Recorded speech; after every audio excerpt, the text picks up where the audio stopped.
Hello everyone, it's day 2 of Dementia Action Week. We had a really great start to it yesterday, and I know that today's not going to be any different.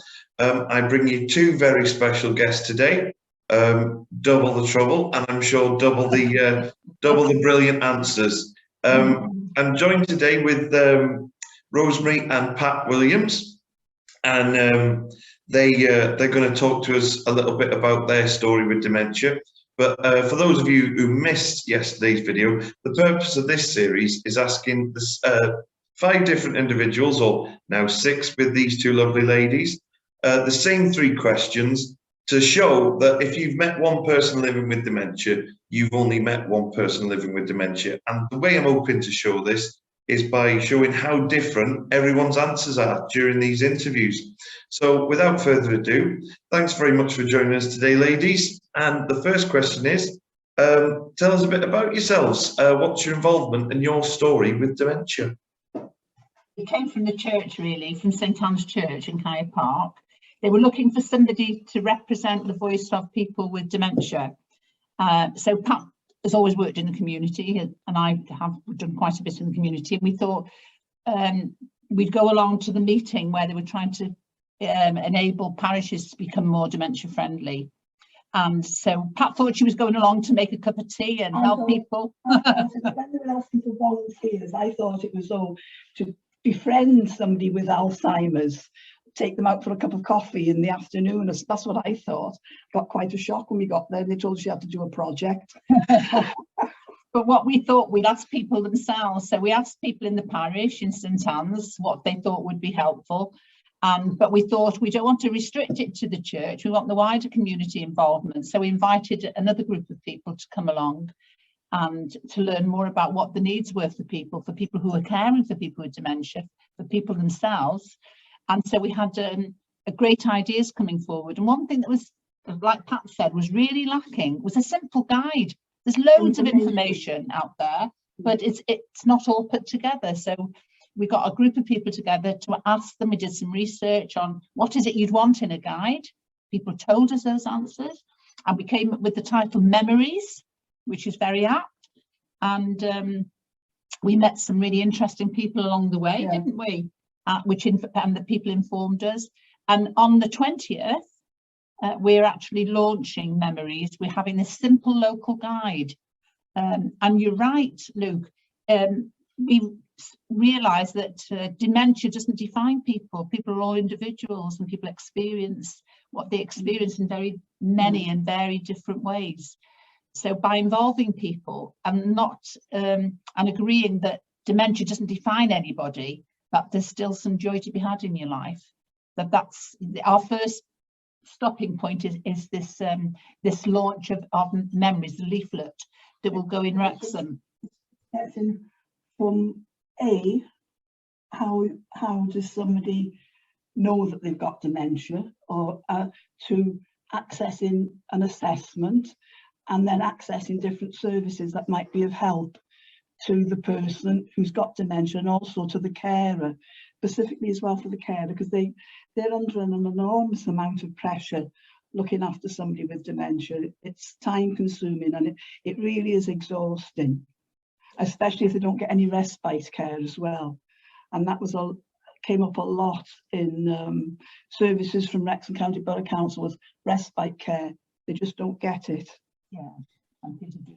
And people need respite care, if only going to a day centre to allow the carer to be able to go to the shops or go to have their hair cut or something, you know, just, or even a luncheon club one day a week. Yeah, sorry, Luke. We're looking to then have this guide, which on the 20th will be launched, and then there'll be a next steps to our project Memories, and we're going to ask people again to come forward. It's in a very socially inclusive, getting people together to combat isolation, to burst some of the myths that are around about, well, people don't know you if you visit them. Well, actually, people are left with a very good feeling if you visit, as you know, as an ambassador. Yeah. So we're trying to take away some of the stigma surrounding it. There's a lot of stigma around dementia, mental health. So actually, by being more open about it, by listening to what people say would be helpful, that we'll develop a plan of things to do over the next 12 months, really. Well, that's fantastic. That project is brilliant, and it's my colleague Del did tell me a little bit about what you guys were doing, and that was another reason why I was really happy that you guys could join me today. It's because of people like yourselves why this question might be a little bit easy for you, but obviously you are a part of this. But myself being a Dementia Friends champion, I go out and I do awareness sessions, and I take part in campaigns like Dementia Action Week, and you both are going out with this brilliant idea of the pamphlet. But with all this that's going on, and I think I'm going to get a really good answer from you, how important do you feel that there are things like this that we're all doing, that it's going on in the community? How vital is it that things like this are going on? I think it's important. It's got to be, because there's so many more people now suffering from dementia. Dementia sufferers is just on the increase, and it's going to get worse because people are living longer. And it's all of us. It's impressive. It's no good looking over our shoulder and saying, no, it's her next door or him down the road. If you think about it, with an aging population, looking at the demographics, it's all of us. We're all included. We all know somebody. We've all got a friend or a relative that's affected by dementia. And so what we're about, really, supporting people to stave off some of the signs of it by people having good well-being. And we're hoping that our project will, there's many things going on, many other projects, but we hope that this is something that we can offer.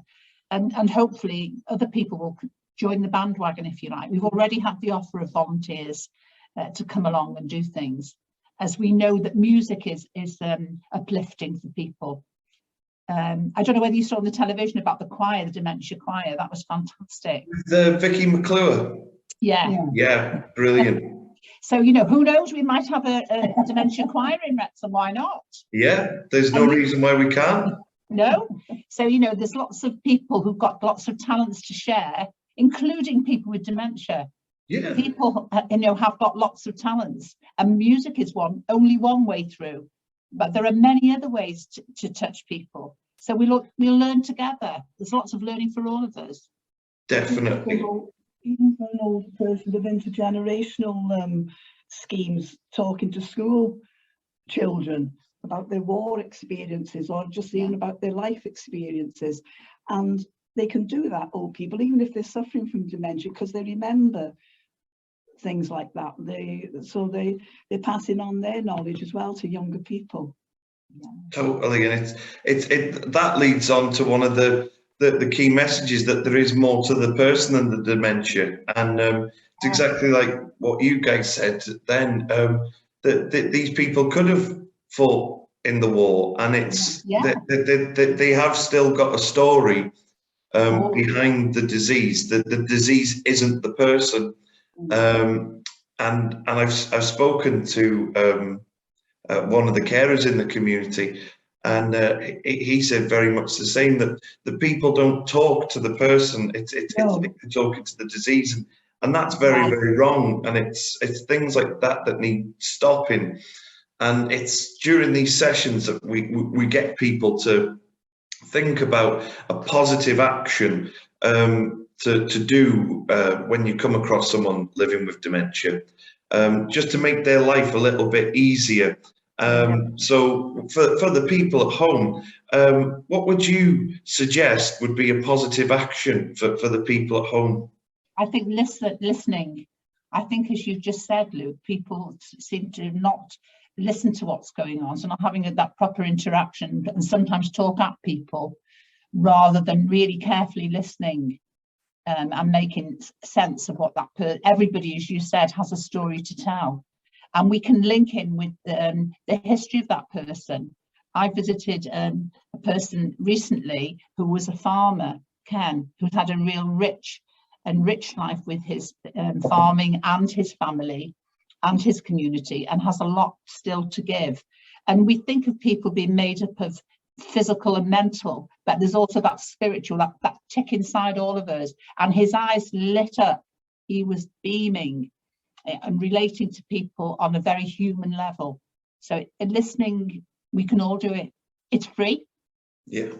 It's just time. I think as well for family members not to argue with the person that's got dementia. I know that I've been to several houses and the old person said, oh, I want to go such and such a place. Oh no, you know, you can't go, you haven't been there for years. And instead of just going along with it, because I said, oh yeah, we can go there later on, have your dinner first and we'll go there later, because they will have forgotten about it then. But just don't argue with them, because it gets them agitated and you get yourself agitated as well. So it doesn't do either of you any good. No. And those are two really important ones. And thanks for sharing them ones. And thank you for your time today. It's been brilliant. And I've got to say, the very, very best of luck with the pamphlet. And if you need a volunteer, hit me up. I'll roll my sleeves up. I've got your name down, Lou. She's writing your name down. You stick that name down there. I'll roll my sleeves up, and I'd be delighted to come and help you. So, ladies and gentlemen, I've had two fantastic guests on today, as you've seen for yourself, and it's only aiding what we're doing in this week. So a big thank you to Rosemarie and Pat for their time today, and thank you guys for tuning in. Keep wearing your Dementia Friends badge with pride, and we'll see you on the next one. Thanks very much, everybody. Thanks both. Thank you. Take care. Bye.